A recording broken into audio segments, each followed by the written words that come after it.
All right. And now we're just getting started here. So thank you so much, everybody, for joining in today. As you can see, today's topic for office hours, our live virtual Q&A, is how to spot fraudulent job postings. And, all those other things that come up during your job hunt.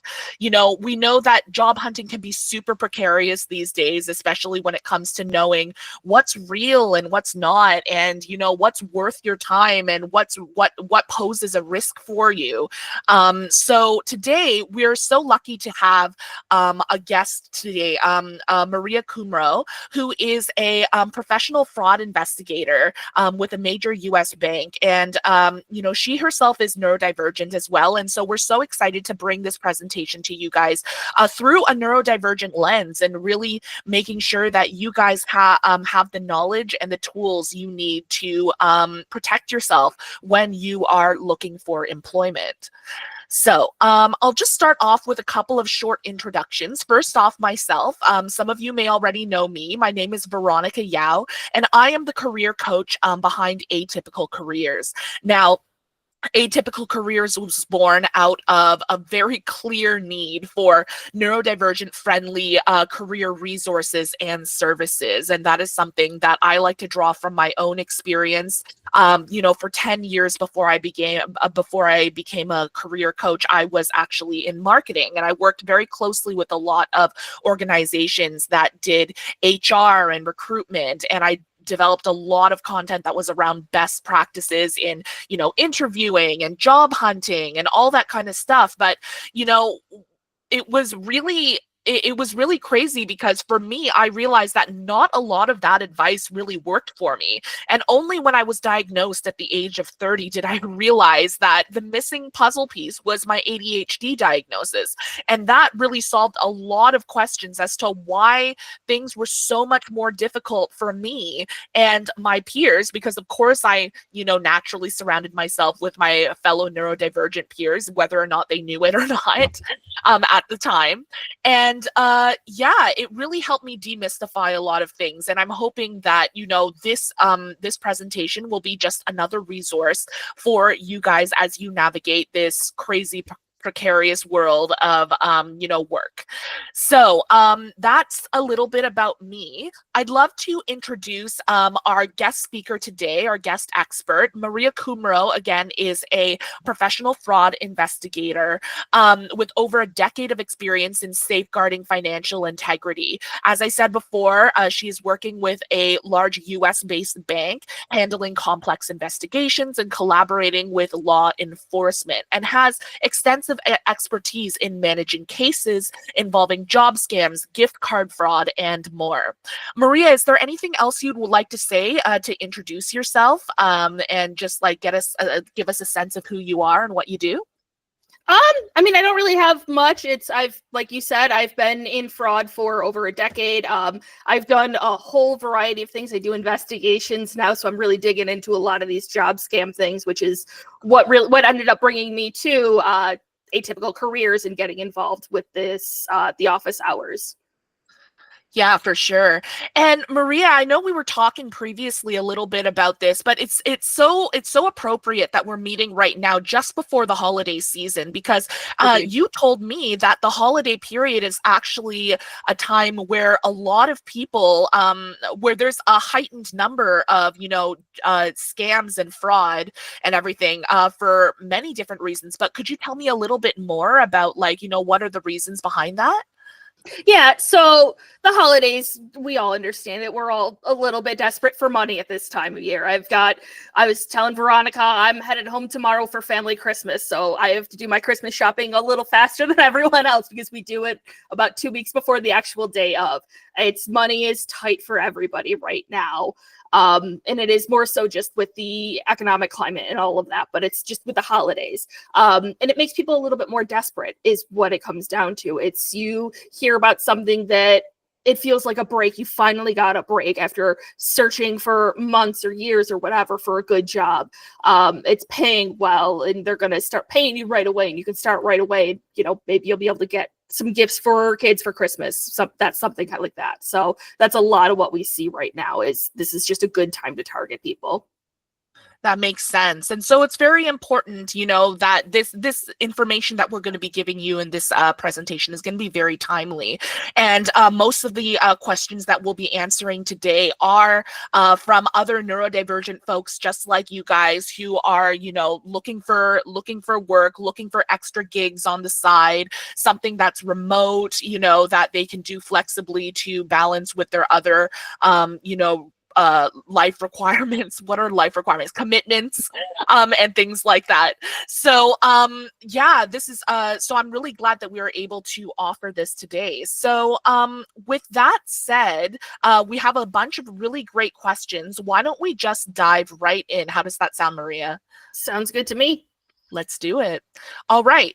Here's a good one that I thought we could start off with, and it's nice and high level. How can I identify which job postings are scams and which ones are legitimate? And I know that we've talked about what some different kinds of the most common types of job scams we see out there as well, Maria. So maybe you could tell us a little bit about those and how we can identify them.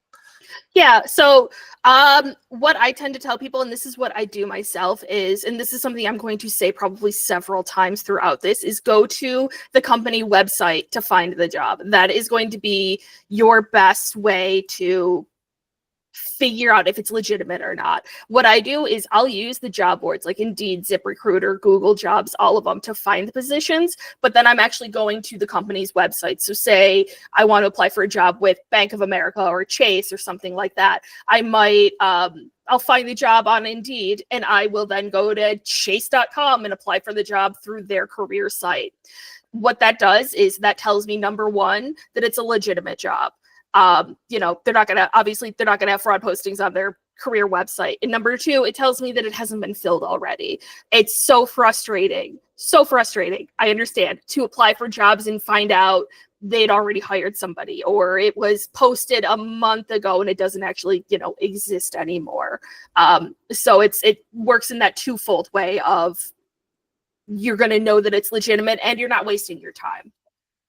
Absolutely. And for anybody just joining us today, we are talking about, job hunting, especially during the holidays, is very precarious, and people are really desperate for, making some extra side money, or maybe they're short on cash for holiday gifts and stuff like that. So those are really, really good things to keep in mind, is to not get into a space of desperation, and to try and avoid being in that, because sometimes, as you'll probably say throughout this thing, if it seems too good to be true, it probably is too good to be true. Unfortunately, it's like that mirage in the desert. And for anybody just joining us, just a reminder, please keep your camera off and your microphone muted, just because we are recording this. And so unless you want your face to show up randomly in the recording, that's probably the best way to go. But Maria, any other thoughts about this topic before we move on to the next one? Yeah, so I have another note, and this is more not about job postings itself, but it's no legitimate job is going to ask you to use your own bank account to send money, like through Zelle or Venmo or Cash App, something like that. So that's going to be like your number one flag, and they often do that very quickly into the process. So that's, something else to look for, is they're never going to ask you to use your bank account if it's a legitimate job. That's a really good one for sure. All right, let's move on to the next question here. Can you talk about the most common job and employment scams for job hunters? And are there certain types we should look out for? Why don't you take this one, Maria? Yeah, so work from home jobs, these remote jobs, unfortunately, they're the biggest.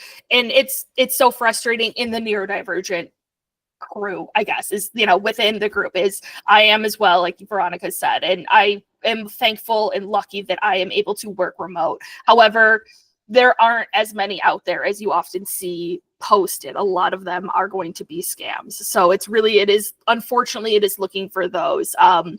What I tell people, it's work from home jobs. Those are the biggest ones. Like I said before, anytime they ask you to use your bank account, even if it's, they've given you a check for the money, and they want you to donate it, or they're telling you that you're going to buy office supplies with it, something like that, that is going to be, your big red flag. And that is what we tend to see is happening.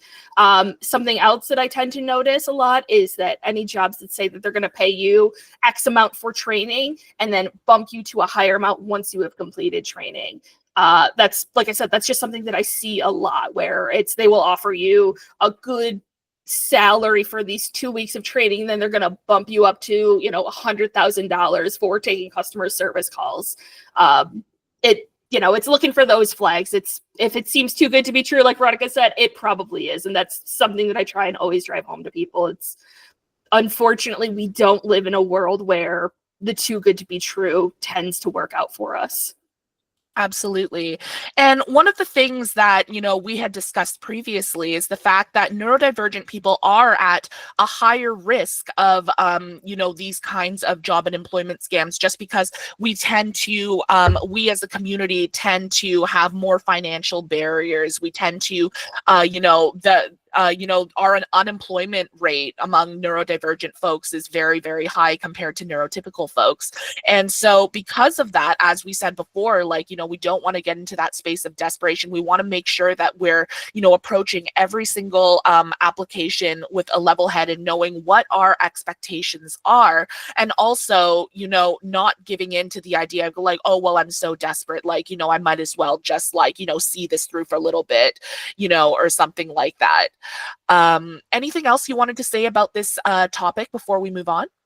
Yeah, I mean, just to add on to what you said, I'm currently doing a little bit of job hunting myself, and I get it. It's so frustrating out there, and it's, as soon as someone offers you a job, you want to take it, but it's taking that step back and thinking it through and thinking does what they're telling me make sense? Is for sure. It's just, that's a lot of what needs to get done, and it's so hard when you are in that space of just desperate for money and to pay bills and to have a job and do, have a career and move on with your life. I get it. Absolutely. Let's move on here to the next question. So here is one. I think I got scammed back when I was starting my career. The bank told me that the check they sent me was a fake when I tried to deposit it. How did they identify it so easily? And what can I do to find companies that won't do this kind of stuff? I know we have a couple of images to go with this question, but why don't you take it away first? Yeah. So for what we have to use to identify fraud, that is going to be, a variety of different things. We have some automated back-end tools that look for certain markers, like maybe you don't typically deposit $5,000 checks into your account and suddenly you've got 3 of them deposited into your account, or you're getting a large wire, something like that. It's just, there are markers that are looked for. And then it comes down to good old-fashioned investigating and really just looking into it when it flags. I spend more time than I can count looking at checks and comparing handwriting and signatures and fonts that are used between what I know is a legitimate check and what I think might be a suspicious check. It comes down to that investigative work and really just getting in and trying to figure it out and talking to people. And this is just, that's what everybody does. We're all just looking at checks every day. They drive me nuts. I look at them constantly.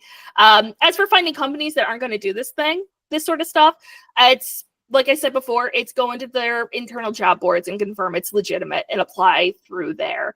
That is going to be your best step, is to just do it through their internal boards.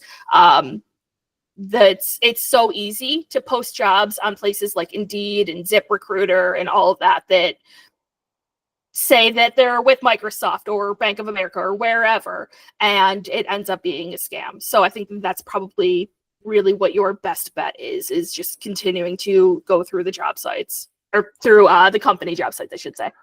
Absolutely. And we have a couple of images here, I believe, of, some pictures that you had sent me here. And obviously This is a little tongue in cheek, but why don't we go through, what makes this, I believe this is the fraudulent check image, isn't it? No, this is actually, I would consider this a legitimate check. Oh, okay. Yes. Yeah. It's very silly. It's a check from Tinkerbell to Captain Hook for medical bills. I've got some concerns about why they're in cahoots, but that's not my business. But what I am looking at here is, this is actually, I would consider this a good check. You can look at it, you see all of the handwriting on it. It looks the same.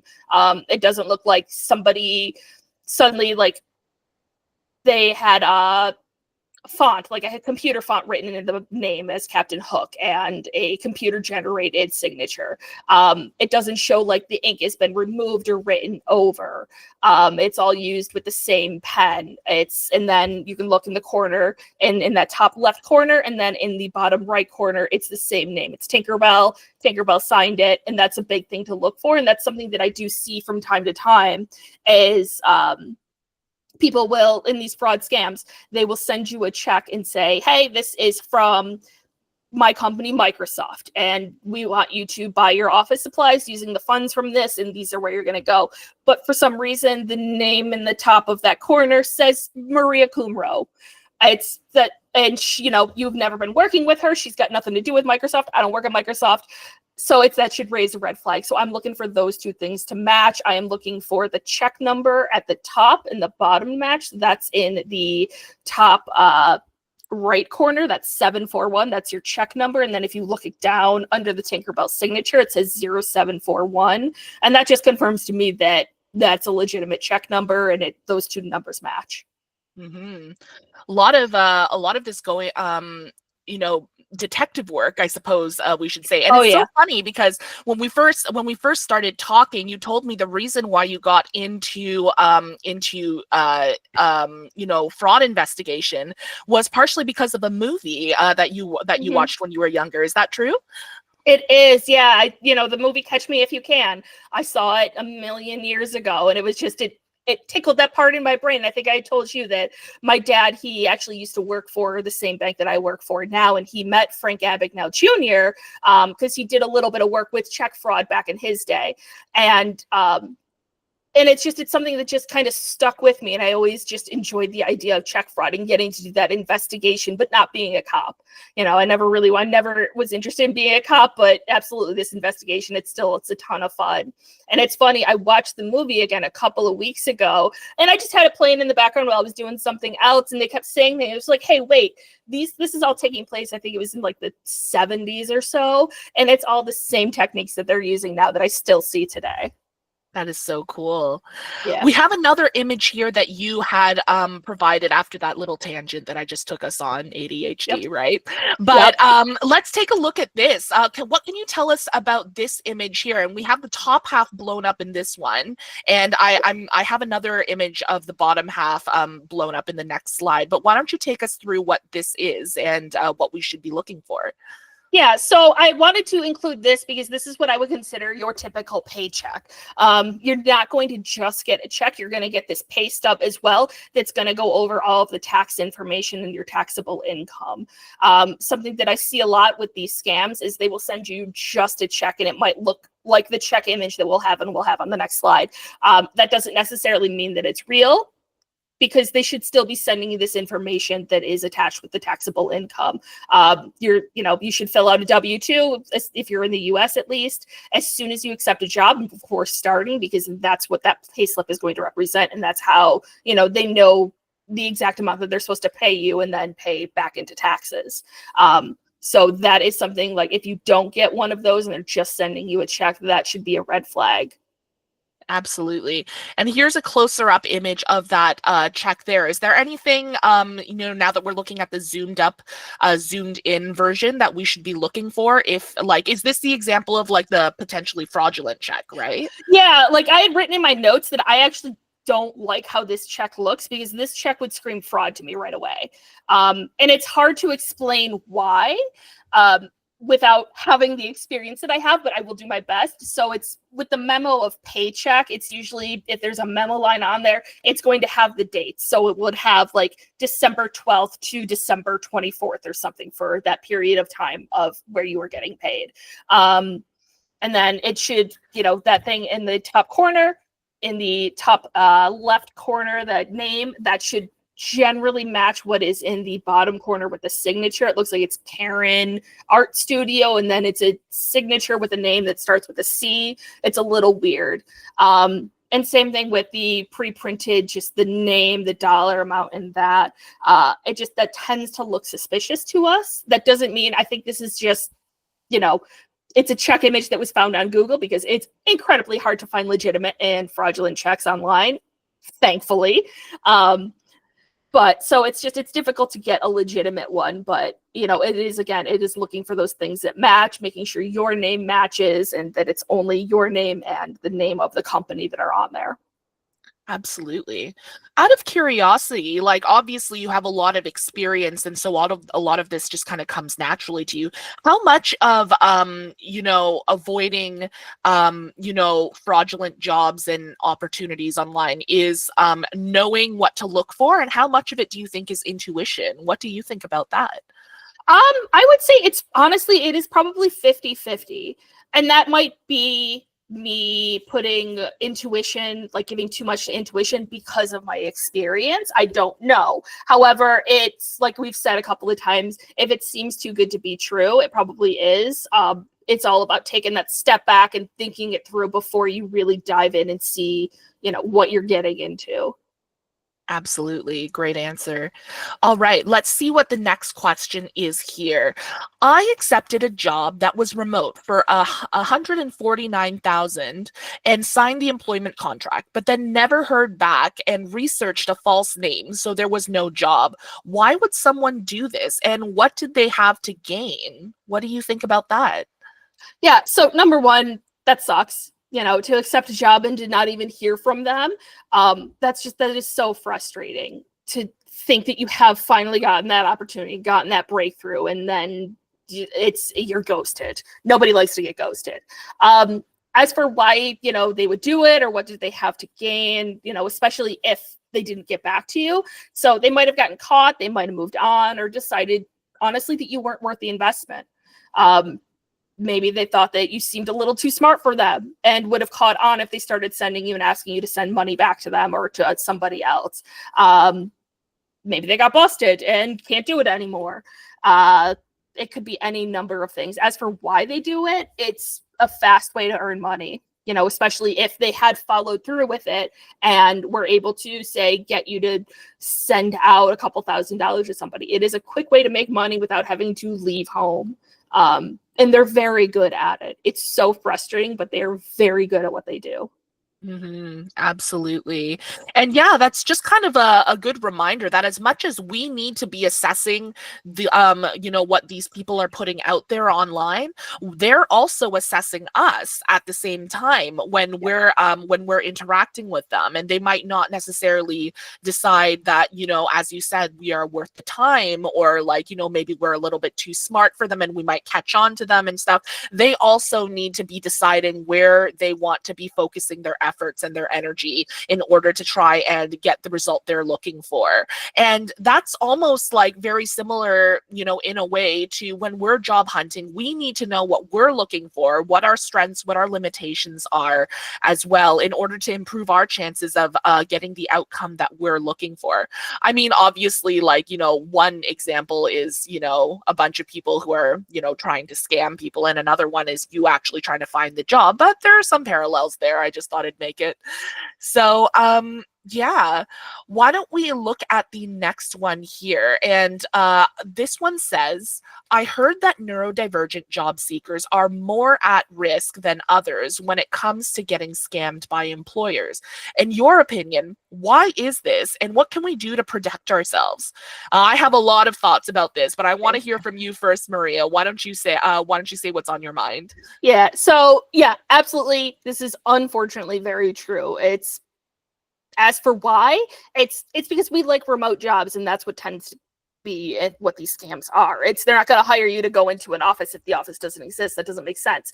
But we are all very similar creatures at times. We like our space. If we can work on our own in our space, as opposed to trapped in a gray cubicle wearing uncomfy clothes, surrounded by noise and smells and people that are bothering you. Not that I've ever experienced this before. We're gonna tend to gravitate toward those remote jobs that we can do in our space, so that I can do with my cat on my lap when I'm calling customers and interviewing them, and I get to do for my pajamas. It makes me feel better doing the job. So I think that is a lot of why it does, is because we are looking for that, and because it's because of the so many reasons. I know Veronica had talked about them, of the struggles that we have in applying for jobs and doing that masking when you're going through interviewing and that kind of thing. It can be so difficult to find those legitimate jobs that the only ones that you're hearing back from are the scams. As for protecting yourself, it's a lot of doing what I've told you and we've talked about today. They're so good at what they do.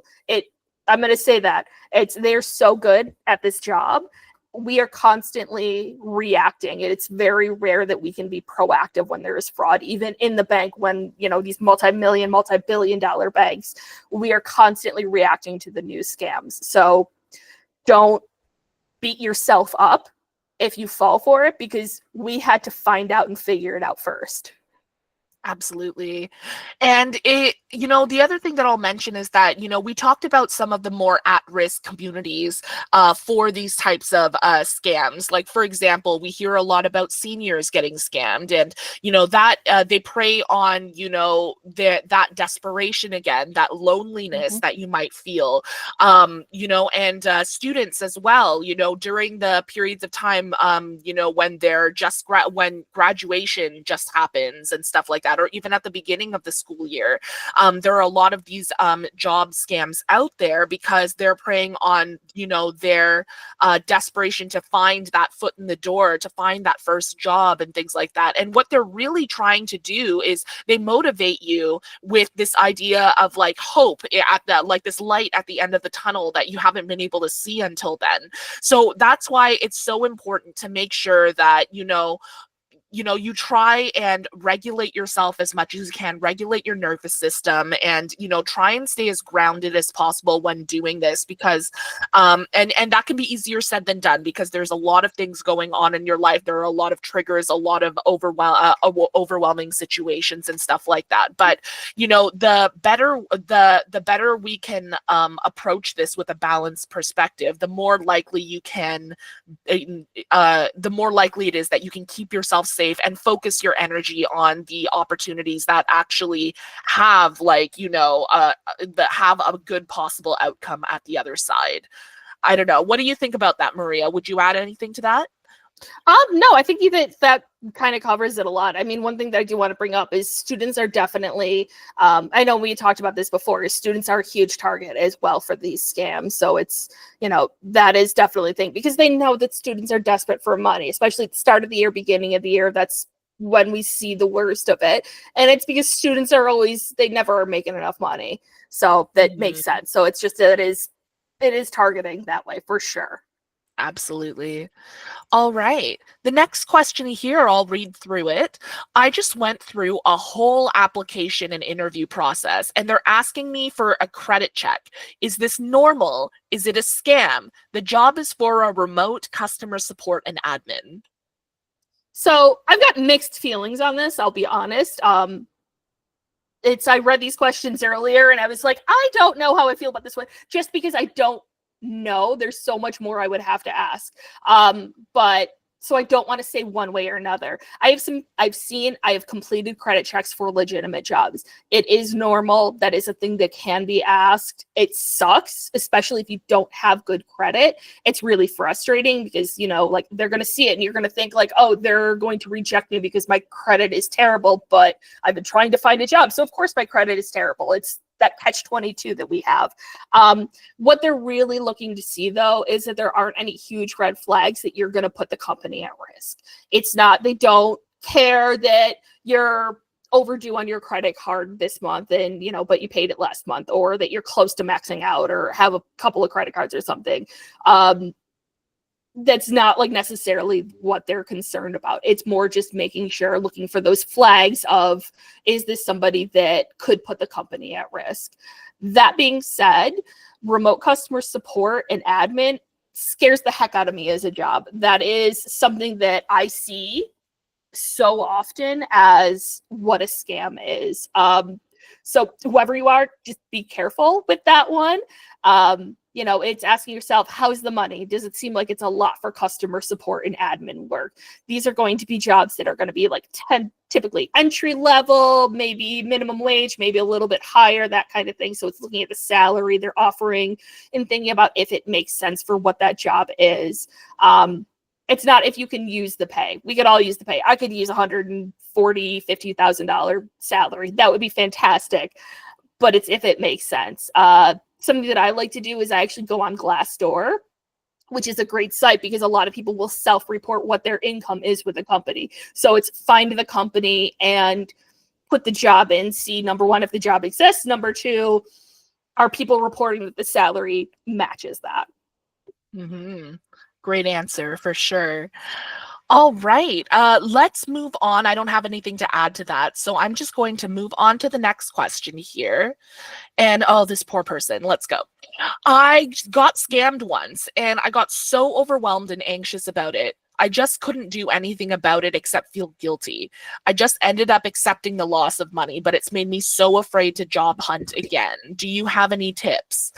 Maria, why don't you take this one to start? Yeah. So number one, I'm so sorry that you went through that and you had to take a loss of money. It totally makes sense that you would be scared to job hunt again. I would say use the tips that I've given and go to the company website to apply if you find a job and trust your gut. It's also one thing that I want to say is it's also totally okay and it's absolutely welcome to go to your bank and ask for advice if they're trying to get you to involve your bank account or involve money. They will help you out. They see these, they know the people to contact if they're unsure. And it's just, it acts, that is a place you can go to get that second opinion. But yeah, you can go into a bank and we would rather you do this. Come in first and say, hey, I got this check from a job that I'm just starting. Is this legitimate? This is what the scenario is. What should I do? Like, what should I do with this? Is it okay for me to deposit? That's going to be so much easier for everybody as opposed to dealing with the aftermath and trying to get your money back. And with taking the loss, that happens and it's so frustrating. So that's, if you can get to the bank and ask them first, that's going to be your best way and try and save you some money. Absolutely.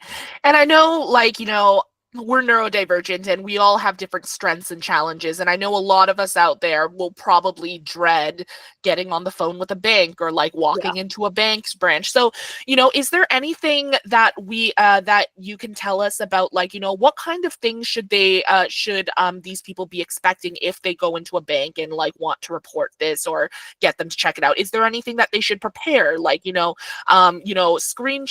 or documentation or anything like that? Is there anything that we can that we can say that will help these people kind of better prepare themselves and know what to expect? Yeah, that's a great question. Documentation. So paperwork. Any text messages, emails, things like that you've had, get screenshots of those, print them out if you want to, if that makes you feel more comfortable. I can walk you through what you're going to want to do. Like if you go into a bank, for me personally, I find it easier for me to go into a place than to call on the phone and ask the question. So I can speak to that regard. And it's going to be easier because they'll be able to physically look at the check that way and look at what you're bringing them. So I would bring in that documentation and just go to your local bank branch and just go up to the teller and say, hey, they gave me this check and I'm not sure if this is okay. Can you help me out? And they're going to be happy to do it. I promise they're going to help. That's good to know and very, very, very, very comforting, especially when you're in such a stressful situation like that. Yes. And you can it's so easy to just get frozen in, in the moment and just let the anxiety take over. But, if we can demystify this process a little bit, if we can fill in some of those question marks as to what's going to happen, hopefully, the people watching this might, have a better chance of going and protecting themselves and making sure that, they have what they need so that they're not out of money or anything like that. Great. For everybody who's still watching, thanks so much for sticking around. And if you have any questions off the cuff that you would like to ask Maria, you can feel free to pop them in the chat if you haven't already. And I'm monitoring that as well. But we do have a few more questions pre-submitted here. So let's move on to the next one. Is there a way to avoid fraud jobs entirely? I don't want to waste my time applying to jobs that just end up being scams, but it seems like all remote jobs, which is what I'm looking for, appear suspicious. I think that this person echoes a lot of the sentiment of, what we hear in our community, and especially in the neurodivergent careers and job hunting Facebook group that we manage here. Like, we're constantly seeing people wondering, where are the remote jobs? We know they must exist. I mean, we were all online, during, 2020 and everything like that. Where did they all go? And how can I be more efficient with my effort? Because we all know that job hunting in itself is exhausting, especially for neurodivergent folks. We don't have a lot of extra energy to expend, especially if we're already working and we're coming home and we're trying to do this second thing. So, Maria, do you have any thoughts on this? Yeah, so unfortunately, there's not just a magic way to avoid fraud jobs entirely. If there were, I'd be out of a job and job searching right alongside with you. And no offense, I don't want to. I've been in this career for a while. But the best way to do it is still, again, is going to the company website and applying there and finding it, use the job boards for your broad searches. I'm not telling you to just only search on, Microsoft.com for jobs or Google or whatever. It is use the job boards and find the jobs, and then take that second step of going to the company website to apply and finding out that they are. I mean, like I said before, I'm doing a little bit of job hunting myself, and number one, I understand and appreciate how frustrating it is. I have had 3 separate interviews in the last couple of weeks that have just gone horribly through no fault of my own. It's just the way things are happening, unfortunately. So I understand. It's so frustrating. And I'm still coming across scams looking for what I do. And I'm looking in a very specific role and not necessarily customer support entry level, which is what a lot of them tend to trigger or fall on. So it is at all levels. So I think that is probably still just the best advice, is to still just keep going through the company website. Absolutely. I'll add on a couple of thoughts of my own because, of course, I work with a lot of people who are unhappy in their current jobs and they're looking to build more sustainable careers. And that often involves, some sort of remote or hybrid work, depending on what the individual's needs are. And I know that, when we're going into this, we're probably thinking, I just need a remote job. It doesn't matter what it is as long as I can do it and stuff like that. That being said, it can be remote jobs. There are a lot of different types of work, and so while it's very tempting when you're desperate for a remote job to kind of fan out and try and apply for everything, I would actually even challenge you to do the exact opposite, which is probably going to be against what your instinct is, which is to narrow down what your job search is. Really understand what your strengths are, what your primary motivators are, what do you need from your job, and what are the boundaries, the hard boundaries that you have, and the deal breakers. Like, if everything was perfect about a job but you had one deal breaker, like a bad manager or something like that, then that would probably cancel that out. Really understanding what you're looking for will allow you to ration your energy, your limited amount of energy every day, a little bit more strategically, and you'll be able so you'll be able to do a better job at applying for the jobs that the job applications that are more promising, and you'll be able to put more time and effort into making sure that it is legitimate by taking that extra step to go on the company website, or taking that extra step just to look through the job posting and make sure none of these red flags are really being sent off and everything like that. So it does sound counterproductive to narrow down your search, but in another way, it can be a lot more efficient with, the time and the energy that you have, which we need to be very strategic about using. How does that ring for you, Maria? What do you think? Yeah, absolutely agreed. I mean, and just what you were saying, it doesn't feel right to narrow down your search and only apply. But I like to think of it this way: is think about if you had to do a job, regardless of what it is, what your red flags are, but how fast you might get burned out. Like, yeah, you want you want remote work and you will take anything, but do you really want to be on the phone with customers all day, every day? Or would you rather be doing like data entry, or just, like not having to talk to people all day. So it's finding out where your strengths are. Something that was said to me actually yesterday that has rung true is that your job is out there, but maybe somebody hasn't retired yet. They haven't been fired. They haven't moved on to another position. It is waiting and finding. And I know the wait is hard. It is when especially if you are job hunting and trying to find a job. But it is filtering it down and just understanding what your own strengths are and where you're going to be, because you don't want to be doing this job hunt again in 6 months because you got burned out and lost the job for one reason or another. Absolutely. So agree. All right. Let's see. I'm sure we have a couple more questions left. So let's take a look here. What happens to people who accidentally send money to scammers for a job? Do we have to just accept the loss, or is there anything we can do to get it back? I know we touched on this a little bit, Maria, but why don't you take this one? Yeah. So number one, contact your bank. Whether if they have contacted you first or not. Sometimes it can take us a little while. We're very backed up. Every bank is. So if you know that there is a scam involved, or you got involved in something, you fell for one, call the bank and let them know, or stop in, whatever you are most comfortable with. Yes, you may have to take the loss. It sucks, but the bank is also, they can't give you credit back for something that you had actually sent yourself. It's just, we can't do that. The banks would go out of business, which I know a lot of people are for, but that's where everybody's money is. So it's not really the best of plans. So it is unfortunate. So the best bet, though, is to contact the bank first as soon as possible. This is a very, very fast moving process. And like I said, every single bank is backed up right now. There is fraud everywhere. And we're working as fast and as hard as we can. There's only so much that people can do, though. But if you contact them, you're going to be more likely to get that money back, because then we can move on it that much faster, as opposed to waiting for it to run through our systems, possibly the check returns because the other bank caught it first, something like that. Mm-hmm. Absolutely. And once again, just reiterating what you said before, make sure that you're always documenting your process as well. If there is something when you're talking to the potential employer and there's something in your gut that's telling you there might be something wrong, don't be afraid to hit that screenshot button. It's better to have those screenshots like just sitting in your image folder. And honestly, like, I have thousands of photos I need to clean out and screen caps I'm probably never going to see again. But it's better to have those than to find yourself in the situation and not have those things there.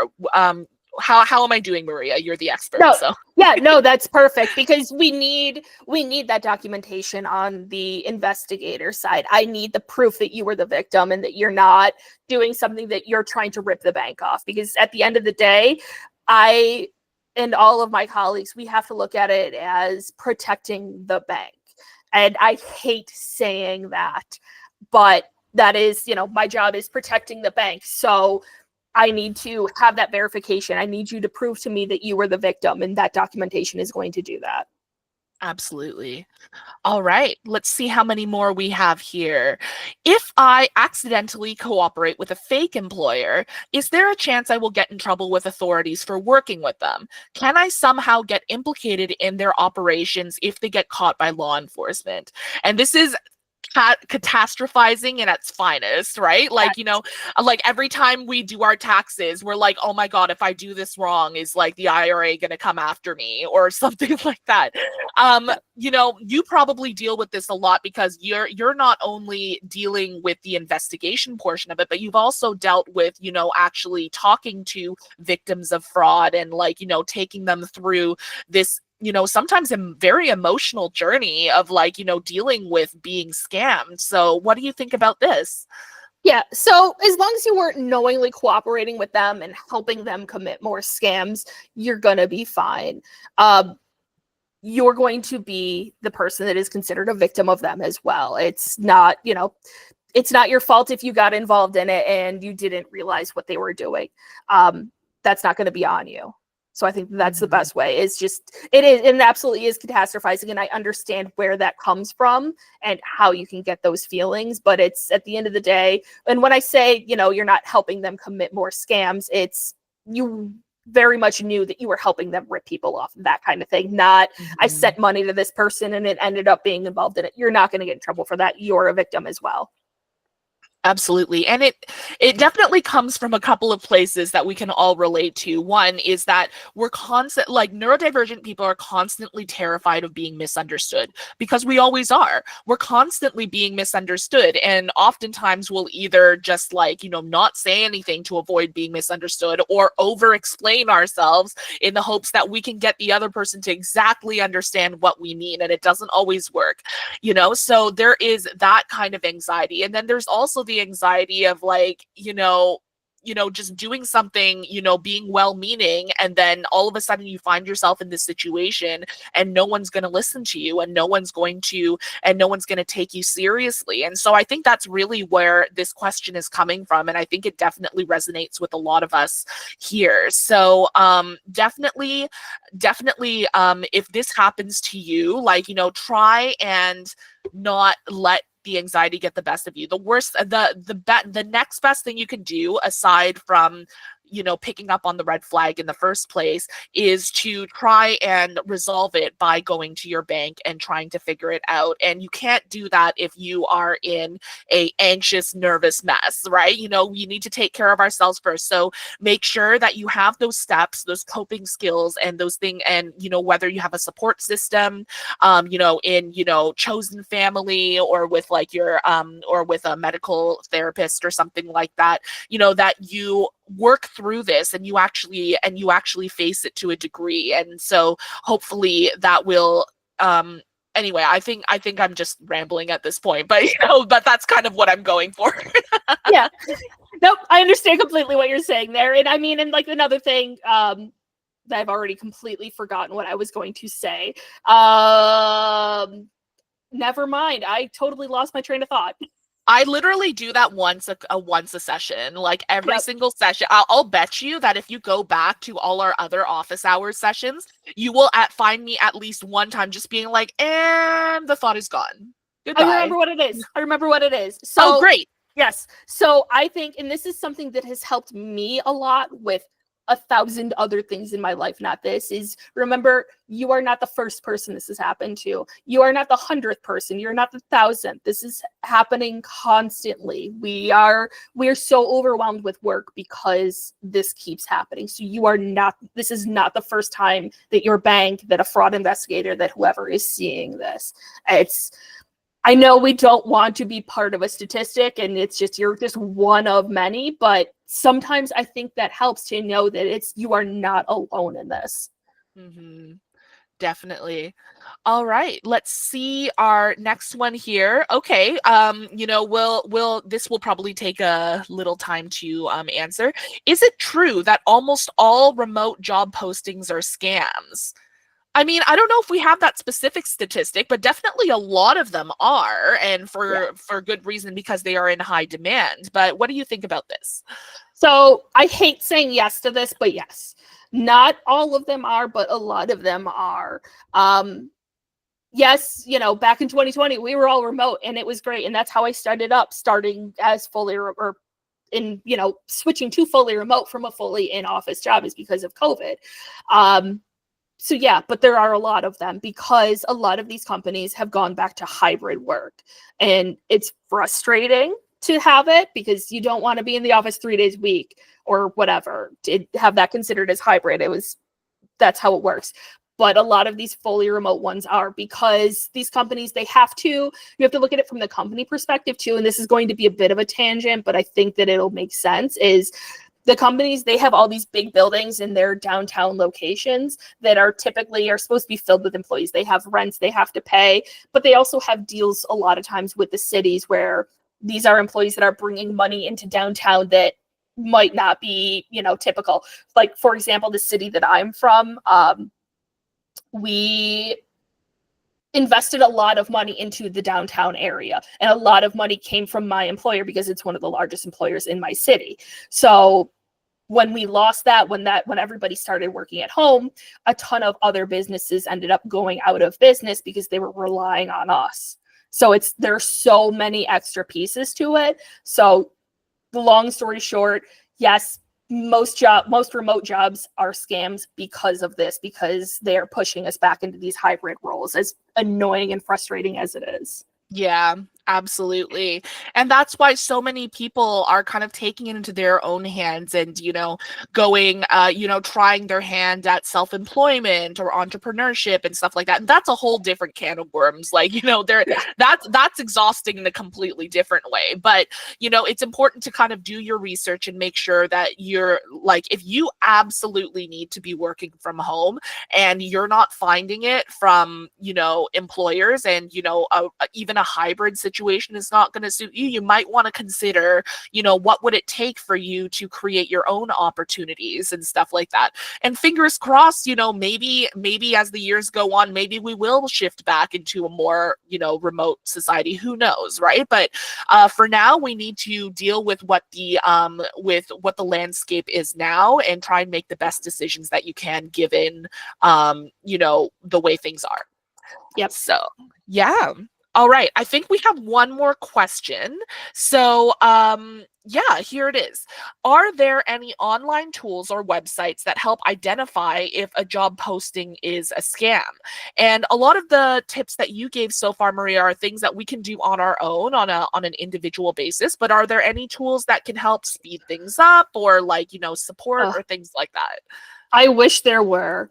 The flip side, though, is that these would then be tools available to scammers to use to refine their skills. So they can't really exist because we have tools. There are plenty of internal tools I, work with. There are internal sites with the Treasury Department and other banks and things like that I can use in my role, but it's not something that can be available to others because the scammers then know what we're looking for. I've had to be very careful just in what I'm saying here and trying to not give tips on what to look for or what to do differently so they can get through the scams. It's that kind of thing. So it is constantly evolving, which is what makes it also hard to have any kind of online tool or website that helps identify it because it is a constantly evolving landscape. Absolutely. That's good to know. And, we as neurodivergent folks, we love our tools. We love our things and stuff like that. We love clicking a button and having the satisfaction of it, like just doing the work and everything like that.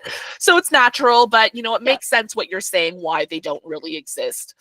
So anyway, that's the end of our pre-submitted questions. And I wanted to thank you again, Maria, for all of your expertise and your time and everything. This has been so helpful.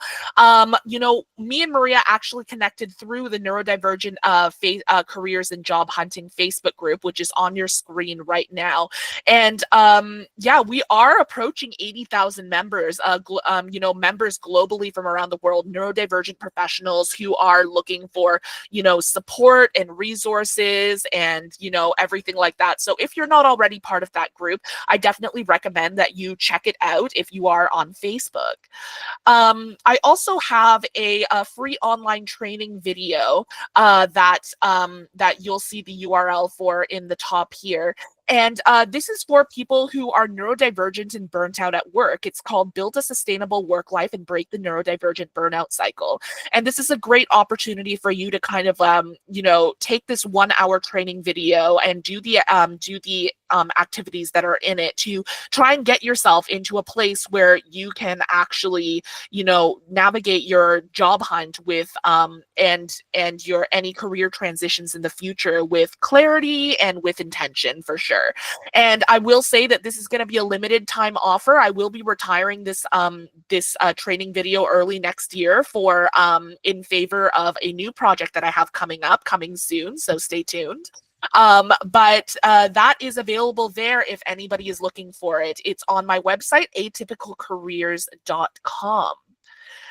And that's basically our presentation. We're here. So we're just wrapping up now. Thank you so much for your time and your support. And especially thank you again, Maria, for your expertise and your time here. Is there anything else you'd like to say before we wrap up here? Yeah, I think that was just one thing that I always like to tell people, and I think we talked about a little bit, is if it happens to you, just take a step back and take a breath. You'll be okay. I promise you will be okay. And just use what I have told you, what we've talked about today, and I think that you will be in a good place and it's going to help you out. Amazing. Thank you so much for your time. I'm going to stop the recording in just a moment here, but I hope maybe we'll have you back some other time or something For like sure. that. But we'll see you around online. And thank you everybody who came to support this event. And we'll be sending out a recording in the next week or two, just so that you can refer to this information again. Thanks everybody, and have a great Thanks, day. everyone. How do I stop the recording? Let's see.